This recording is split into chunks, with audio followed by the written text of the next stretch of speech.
Hypnotise అంటే ఏమిటి? అది ఎలా చేస్తారు? నిజంగా ఎవరో మనల్ని తమ నియంత్రణలోకి తీసుకోవడమేనా, లేదా మన మనసే అలా ఊహించుకుంటుందా? ఒకప్పుడు హిప్నటైజ్ అంటే మంత్రం లాంటిదని, మాయ లాంటిదని, ఏదో భయంకరమైన శక్తిలా మనకు అనిపించేది. వేదికపై ఎవరో చేతి ఊపుతో, కళ్ళ చూపుతో, మాటలతో మనిషిని మార్చేస్తున్నట్టు చూపించేవారు.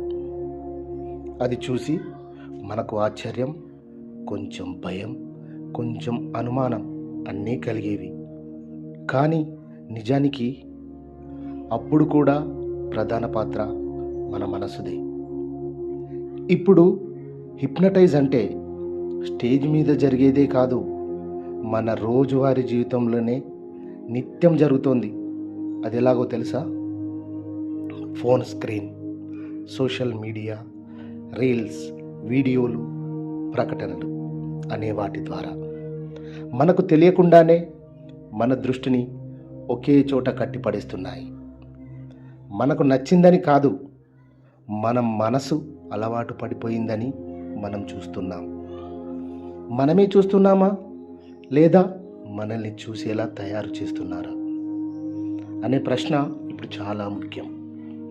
రేపు హిప్నటైజ్ ఇంకాస్త బలపడుతుంది. ఏఐ, వర్చువల్ వాల్స్, మన అభిరుచులకు సరిపోయే కంటెంట్, మనకు ఏం నచ్చుతుందో మనకంటే ముందే సిస్టమ్స్కి తెలిసిపోయే ప్రపంచం. అప్పుడు మన ఆలోచనలు కూడా మనవి కాకపోతే ఎలా ఉంటుందో ఒకసారి ఊహించండి. అందుకే హిప్నటైజ్ అంటే మంత్రం కాదు, మన దృష్టిని ఎక్కడ పెట్టాలో నిర్ణయించే శక్తి. మన మనసును మనమే నియంత్రించగలిగితే ఏ హిప్నటైజ్ కూడా మనల్ని బంధించలేదు. ఈ వీడియో మీకు ఎలా అనిపించింది? మీరు నిజంగా మీ మనసును మీ ఆధీనంలో ఉంచుకుంటున్నారా, లేదా ఏదో నడిపిస్తుందా? కామెంట్లో నిజాయితీగా చెప్పండి. Thank you.